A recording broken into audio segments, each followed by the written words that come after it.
Watanzania sisi kama Tume ya Madini tunawaasa wanapotaka kufanya biashara ya madini, aidha ufanye biashara au ufanye uchimbaji, hakikisha kwamba una leseni rasmi inayokuruhusu kufanya shughuli hiyo. Kama unafanya biashara ya madini, maana yake unapaswa kuwa na leseni ya biashara ya madini. Tuna leseni ndogo ya biashara ya madini, lakini pia tuna leseni kubwa ya biashara ya madini, lakini pia tuna leseni ya uongezaji thamani wa madini. Lakini pia mwananchi asiweze kutapeliwa na watu ambao sio wema kwenye biashara ya madini.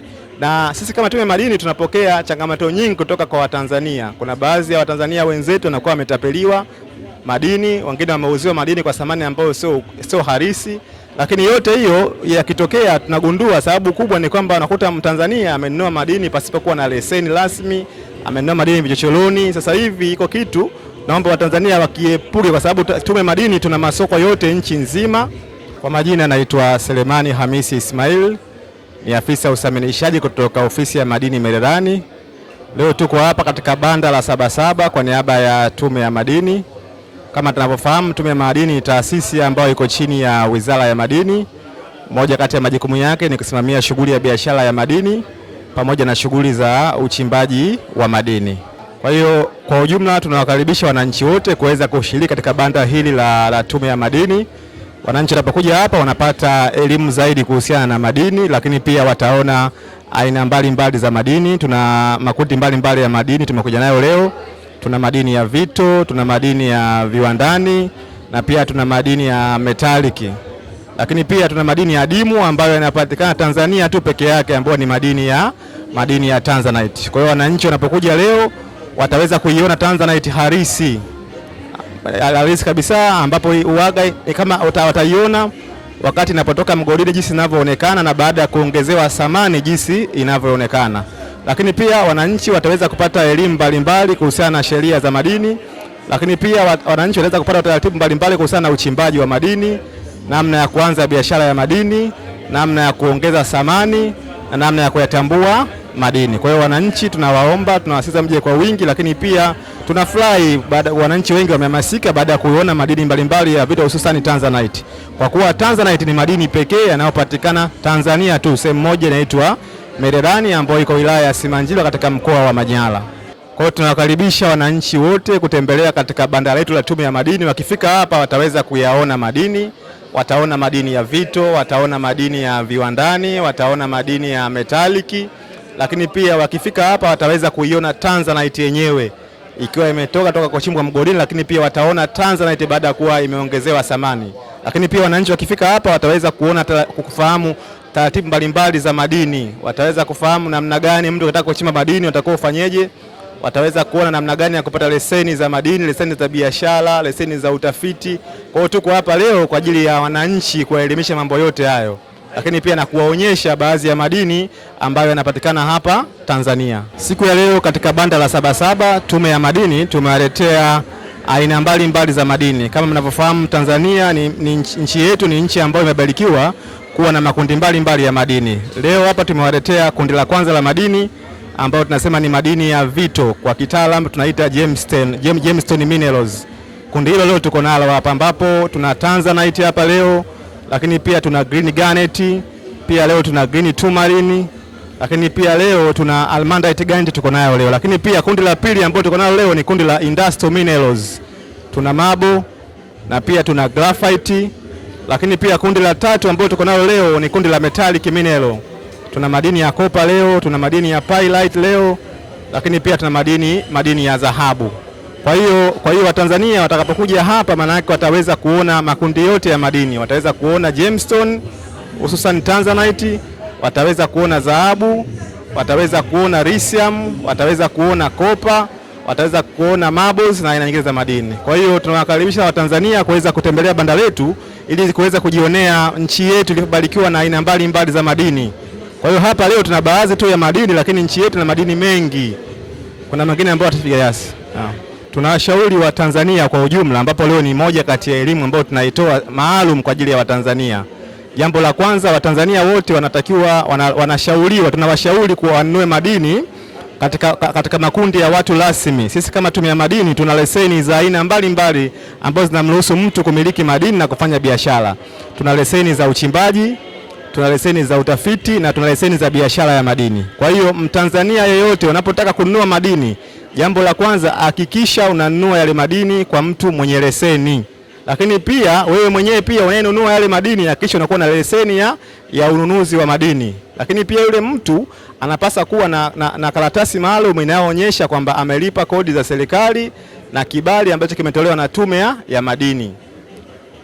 Kwa hiyo Watanzania kwa ujumla tunawaasa tupate taratibu rasmi wa kujihusisha na biashara ya madini. Kama Tume ya Madini tunawaasa Watanzania kuweza kununua madini katika mfumo rasmi kwa watu ambao wana nyaraka rasmi ikiwemo leseni pamoja na karatasi maalum inaonyesha kwamba amelipia yale madini pamoja na kibali. Tunafanya hivi ili kuondoa Watanzania kuingia katika mlengo wa kutapeliwa wa kununua madini kwa watu ambao sio rasmi. Kama unavyofahamu, madini ya vito ni madini ya adimu ambayo yako Tanzania, na madini ya vito ili kuweza kuyatambua kwamba yana thamani kiasi gani, Watanzania lazima uweze kuangalia vigezo vya rangi, lazima uangalie kigezo cha uzito, lazima uangalie ubora, lakini pia lazima uangalie umbo ya yale madini. Kwa hiyo Watanzania, sisi kama Tume ya Madini tunawaasa unapotaka kufanya biashara ya madini, aidha ufanye biashara au ufanye uchimbaji, hakikisha kwamba una leseni rasmi inayokuruhusu kufanya shughuli hiyo. Kama unafanya biashara ya madini, maana yake unapaswa kuwa na leseni ya biashara ya madini. Tuna leseni ndogo ya biashara ya madini, lakini pia tuna leseni kubwa ya biashara ya madini, lakini pia tuna leseni ya uongezaji thamani wa madini.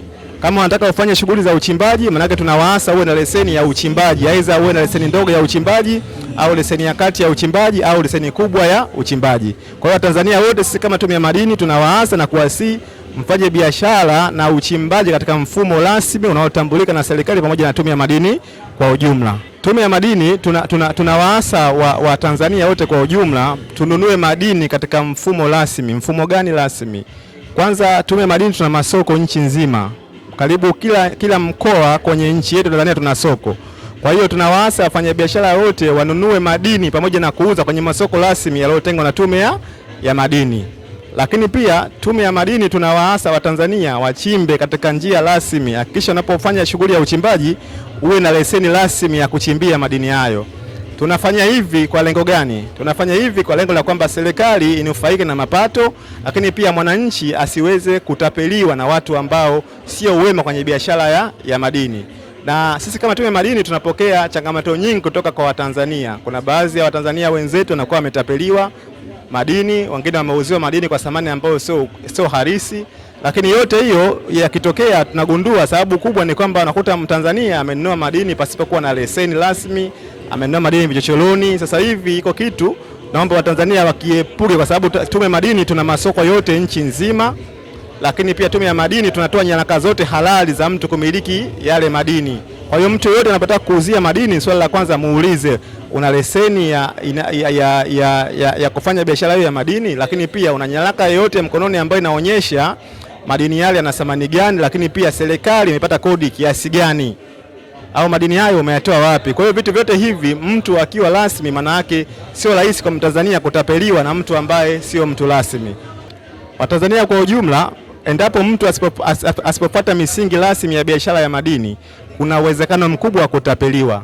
Na namna ya kutapeliwa, mara nyingi unaweza ukauziwa jiwe ukaambiwa hili ni Tanzanite, lakini kumbe sio Tanzanite. Unaweza ukauziwa jiwe ukaambiwa hili jiwe lina thamani ya milioni 10, kumbe ni jiwe la $500. Kwa hiyo yote hizo ni baadhi ya athari ambazo zinajitokeza kama endapo utanunua madini katika njia ambazo sio rasmi. Njia rasmi za kununua madini, cha kwanza hakikisha unanunua katika soko rasmi la Tume ya Madini ambalo limetengwa kwenye mkoa husika, ambapo Tanzania tuna masoko mbalimbali ambayo yote kila mkoa tuna soko la madini. Ndio maana nasema kwamba hakikisha unaponunua madini, anayekuuzia kwanza awe na leseni halali ya kumiliki yale madini, lakini pia hakikisha anayekuuzia awe na nyaraka halali zinazomuonyesha kwamba yeye ni mmiliki wa yale madini, lakini pia amelipia kodi stahiki za serikali. Mimi kama msaminishaji wa Tume ya Madini na napenda pia kutoa elimu kidogo kwa Watanzania ili waweze kufahamu thamani ya madini, ili unapofanya biashara ufanye biashara ukiwa unajua biashara yangu hii nitapata hasara au nitapata faida au sitopata chochote. Madini ya vito yana vigezo vinne katika kupata thamani ya yale madini. Kigezo cha kwanza tunaangalia rangi. Rangi inapokuwa nzuri, imekolea, thamani pia inapanda. Kigezo cha pili tunaangalia ubora. Madini ya vito yenye ubora mzuri, thamani pia inapanda.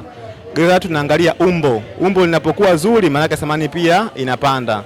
4 tunaangalia uzito. Uzito unapokuwa mkubwa thamani pia inapanda. Kwa hiyo kitaalamu tunaita 4Cs. 4Cs kwa maana ya color, clarity, cut na color weight, kwa maana ya rangi, uzito, ubora na umbo. Kwa hiyo hizo ndio sifa 4 za namna ya kutambua thamani ya madini ya vito.